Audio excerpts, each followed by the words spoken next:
Hi everyone, this is Prashant and you're on my YouTube channel Inspired with Prashant. Thank you for being here. We are here to make some good, inspiring and informative content related to study abroad, vocab learning and various aspects of my life. Thank you for being here. Please, it's a humble request to like, subscribe and share and press the bell icon so that you remain updated with our, our content. Let's get started, guys.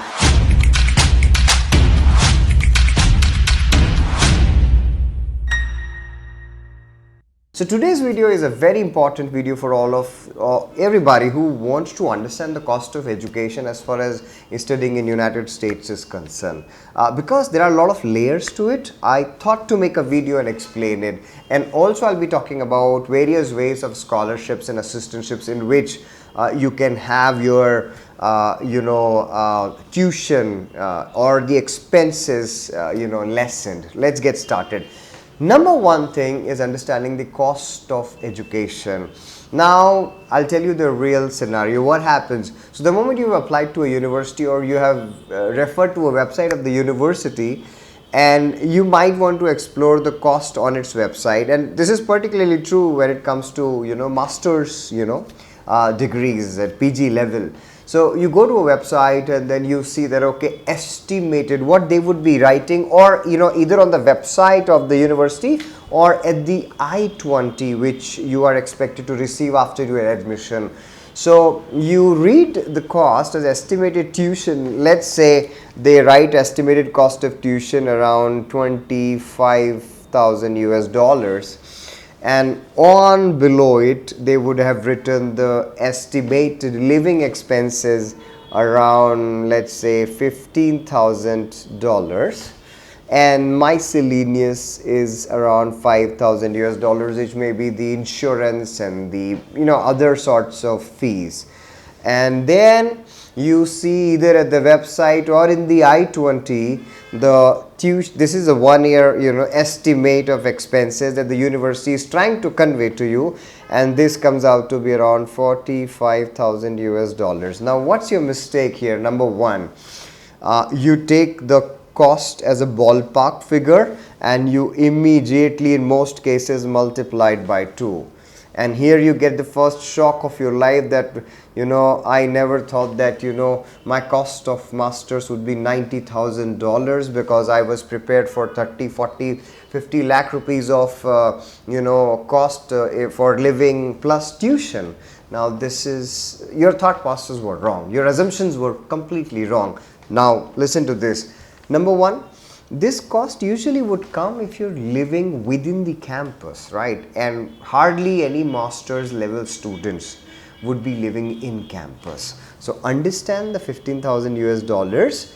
This is almost around 1100 or 1050 US dollars a month, where average is around 700 US dollars a month. So this cost is almost 40% higher than what you actually would be paying by living off campus in accommodation 5 minutes, 10 minutes, 15 minutes, maybe walking distance from the university, right? So this is one of the ways. And then this is very important. Estimate which has been written in this $25,000, we don't know for how many credits that the estimator has assumed, right? Because for most often your credit, your fees is going to be per credit, right? So let's say your per credit fees is $1,000 and your program is usually 30 to 36 credits for as we know for any other master. So your cost is going to be $30,000 or maybe $36,000. And that's where you got to research more, that the tuition system in this university is per credit or flat, number one. And then if it's per credit, you just have to see how many credits this program is of and just multiply it by the per credit tuition. ignore whatever is written there, because if you did multiply by 2, you're doing a plain wrong stuff, which will lead you to either not take that university into consideration, and later on you realize that, oh, that university was not that expensive as I was assuming it to be, right? So whatever is written on the web page or in the I-20, do not make a mistake of multiplying it by 2, right? Sometimes I have seen that if $25,000 in estimate expense, and if the students are able to complete that entire program in 1.5 year, so it will be $25,000 and $12,500. So you need to understand this basics, how to understand the tuition and go deeper in this. Talk to the alums, talk to the current students, and understand that what was their real tuition, and almost whatever they also assumed that it would be 50 lakh, they were done in 35 lakh rupees, and 10-15 lakh misunderstanding of 10 to 15 to 20 lakh rupees is a much bigger misunderstanding, right? So always remember, understand that what is the tuition system in your university, whether it is flat or per credit. If it's per credit, just see that what is the tuition per credit for your department, for your program, and multiply it by 30 or 36, and now you can complete these 30 or 36 credits in either 3 semesters or 4 semesters or in 2 semesters, depending on the program's nature and how university wants to pursue that program for you. That's all for the tuition thing, right? And I hope this would help you research more and get an exact or accurate estimate of the tuition that you're supposed to spend. Moving on to the next part, which would be related to scholarships. Now this is something which is we call it as scholarships, we call it as financial aid, right? Now everybody is going to ask you, okay, and this is particularly, I'm again talking in the master's level students perspective, how do you get your tuition less, right? Your estimate expenses $25,000 as we saw, and you have estimated the TK, I'll be spending around $50,000. Now understand how you can lessen the burden of your expenses, right? Of course, taking loans is altogether a different issue, but there is barely any external scholarship that you will receive, like from, let's say, there are Tata's scholarships, Indian agencies giving scholarships, which is super rare and everybody may not get it. In outside India, maybe some other agencies like UN or maybe US Embassy might give you some scholarship, but that rarely happens, right? So majorly, either you will be able to manage funds on your own, or you'll be taking a loan, or so I'll say it will be self-funded, right? Or you would be taking an education loan. So self-funded hoga, aap loan lenge, or then whatever help that university might give you, right? So universities, they do give scholarships, or either you do it through a loan, or you self-fund it. It can be a combination of self plus loan, and maybe adding the university also. But here I am supposed to tell you exactly what university would help you. Okay, how university can help you lessen your expenses. The basic thing, the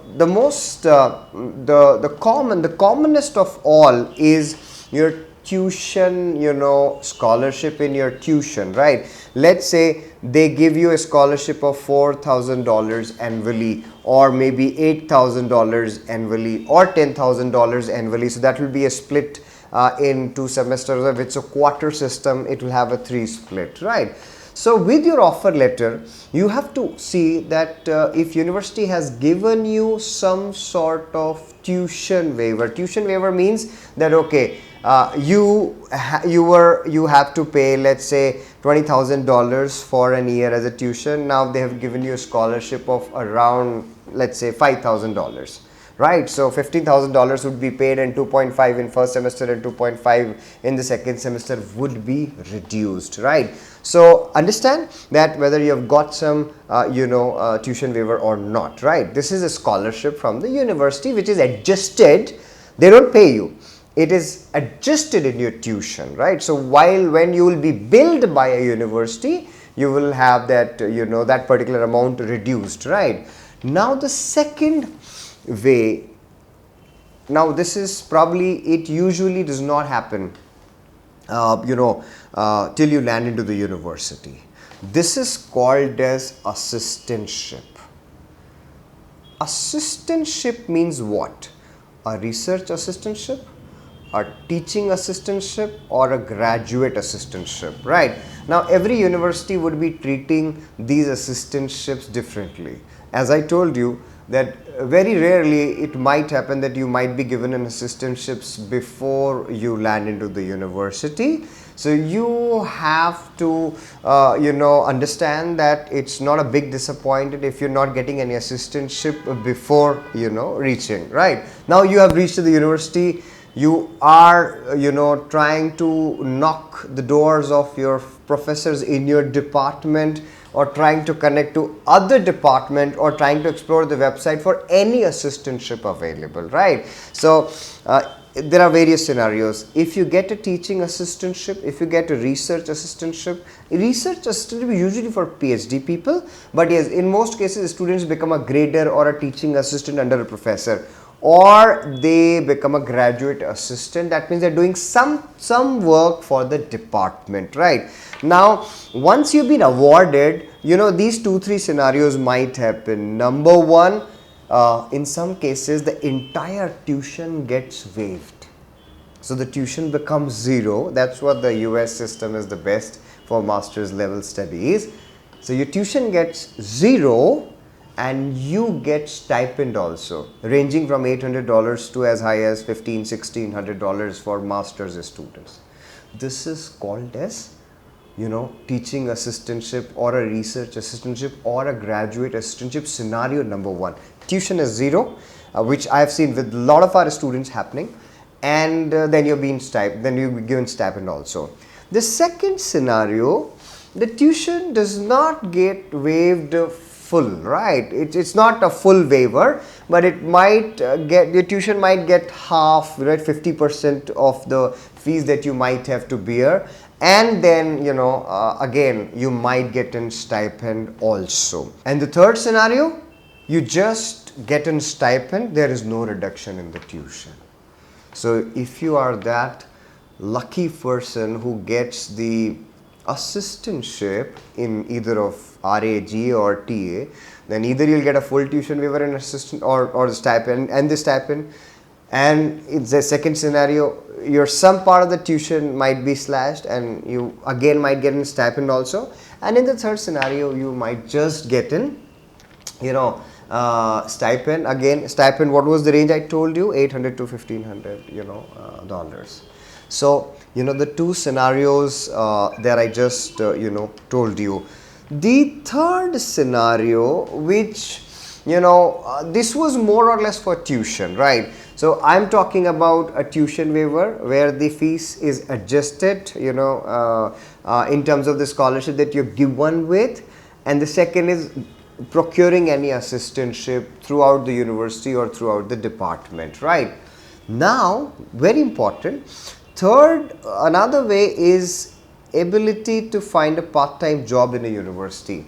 So you should know that you can do the part-time job in any university right from the day one, 20 hours a week. And for the first 9 months, you have to do that part-time job in campus. You're not supposed to do that particular part-time job out of campus for the first 2 semesters, because after that you get an internship, right? An internship is another way of reducing your expenses, because internship itself is a full-time job, right, if you get it, and that ranges from 3 months to 6 months, sometimes even 9 months, right? But you need to understand that while we are talking about one way of at least managing your living expenses, you will go for a part-time job, right? And part-time job might pay you $800-900 or $1,000 a month. You make it, and your living expenses is definitely managed, right? Some students don't do 20 hours a week, some students do 10 hours a week, right? So you need to decide when you want to start your part-time. Some students might want to get that understanding of the university. The first semester they don't decide. Some students have even a necessity to have a part-time job right from the day one. So these are the three scenarios that you really have to understand.